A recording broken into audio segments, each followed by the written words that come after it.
We know this, and this is historically true, that something really bad happened at Jerusalem in 70 AD.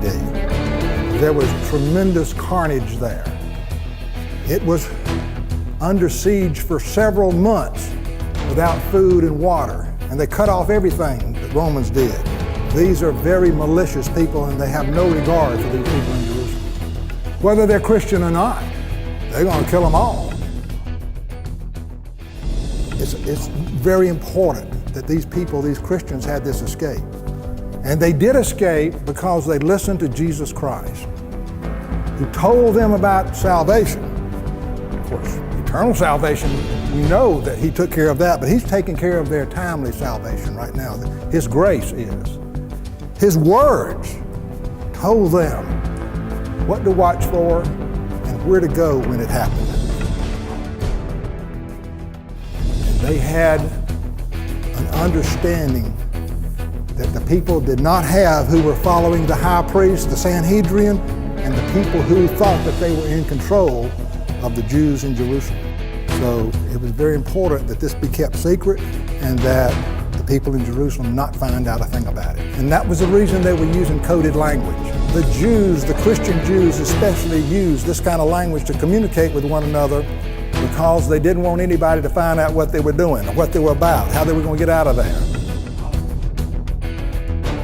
Now their trial was to leave, sell everything they had, take the money, put it in the pot, but they had joy unspeakable. Why was it unspeakable? Because we couldn't talk about it. It was a secret.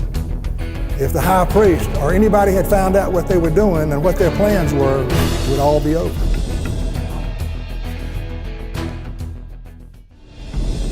Were they left here for us? That's my belief, that the Dead Sea Scrolls were left there for us, Christians in America. And I dare say that many people would not agree with what I've said thus far. Jesus was baptized by John the Baptist just a few miles from Qumran. We're led to believe that John the Baptist and Jesus both spent a lot of time at Qumran. Now, at Qumran, we have a graveyard. Maybe about 1,200 graves are there in this graveyard. And they face north instead of the east and west as they do in the United States. Why north? We actually took a GPS and put it on it to make sure they were true north. They're true north. And at Caesarea Philippi, the big rock in the background that you see there is the base of Mount Hermon. And they had elected me mayor, so I had to serve there in that room. What rock? Well, you know, we know that Jesus is like a rock. But he was standing there at Caesarea Philippi with that huge rock behind him when he was saying this. Could have that had a double meaning?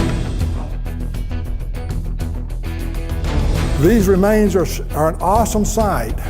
This is where they say Agrippa II had a palace there at Caesarea Philippi.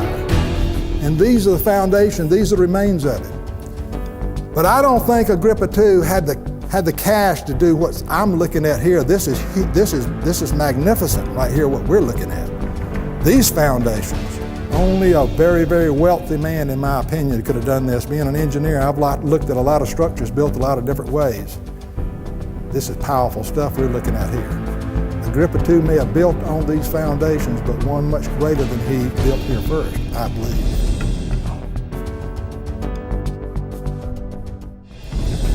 So this great range of mountains and great area had a lot of mountains in it. And Ararat was just one of them. And the Bible says that the ark went down in the mountains of Ararat. Plural.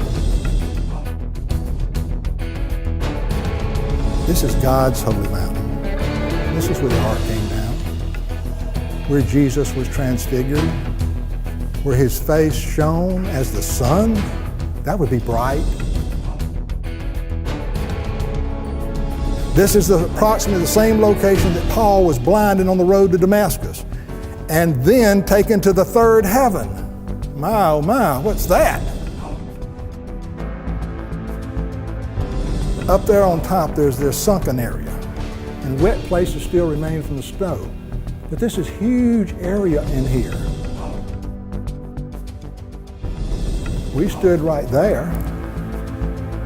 and this is the sunken area I'm talking about. Water can drain off right there. One peak is there, another peak is there. But this is all sunken area right in here. Huge. Could the ark have come down there? Could the Lord have preserved the ark in that mountain? And could it be there today?